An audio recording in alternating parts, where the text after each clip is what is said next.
Hello class. पिछले video में मैंने आपको शब्द के विषय में बताया था कि शब्द किसे कहते हैं। तो एक बार और समझ लो आप कि शब्द किसे कहते हैं। तो एक एक वर्ण के मिलने से जिसका कोई एक निश्चित अर्थ हो उसे हम क्या बोलते हैं? शब्द। और मैंने शब्दों के भेद भी बताए थे कि शब्दों के 4 भेद हैं। कौन कौन से हैं? उत्पत्ति के आधार पर शब्द के भेद, रचना या बनावट के आधार पर शब्द के भेद, प्रयोग के आधार पर शब्द के भेद और अर्थ के आधार पर शब्द के भेद। तो आज मैं आपको उत्पत्ति के आधार पर शब्दों के कितने भेद हैं उसके विषय में बताऊंगी। तो उत्पत्ति के आधार पर शब्द के कितने भेद हैं? 4 भेद हैं।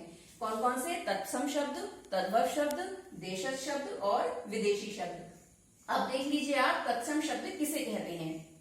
तो सबसे पहले है कि तत्सम का क्या अर्थ है, पहले ये समझ लो। तत् का अर्थ है उसके अर्थात संस्कृत के, और सम का अर्थ है समान। जो शब्द संस्कृत के समान है अर्थात संस्कृत के ऐसे शब्द जो अपने मूल रूप में हिंदी में प्रयोग किए जाते हैं अर्थात उनको संस्कृत में ही प्रयोग किया जाता है, उनको हम बोलते हैं तत्सम शब्द। उदाहरण में देख लो आप, जो इसमें जो शब्दों का प्रयोग होता है वो है आम्र, दिवस, दुग्ध, अग्नि आदि। ठीक है, ऐसे ही और शब्द आगे हैं इसमें, आम्र, दिवस, दुग्ध, अग्नि। ये क्या है? संस्कृत के ही शब्द हैं जिनको हिंदी में प्रयोग किया जाता है, ये कहलाते हैं तत्सम शब्द। नंबर 2 पर आता है हमारा तद्भव शब्द।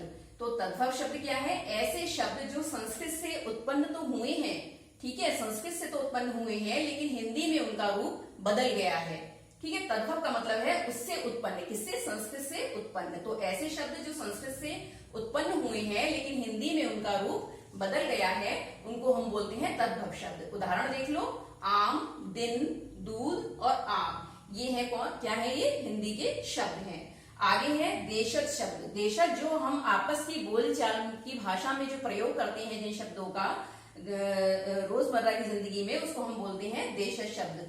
उदाहरण है जूता, गाड़ी, खिड़की, कलाई आदि। ठीक है, जो हम आपस में बोलचाल की भाषा में यूज करते हैं रोज की जिंदगी में, उनको बोलते हैं हम देशज शब्द अर्थात इन्हें स्थानीय शब्द भी कहते हैं। आगे है विदेशी शब्द। तो विदेशी शब्द क्या है? विदेशी भाषाओं के ऐसे शब्द जिनका प्रयोग हिंदी में होता है।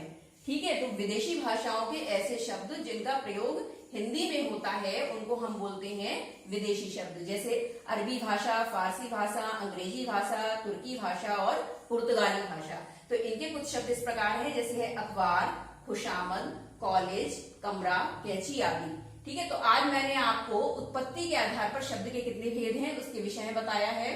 अगले वीडियो में मैं आपको रचना या बनावट के आधार पर शब्दों के भेदों के विषय में बताऊंगी। धन्यवाद।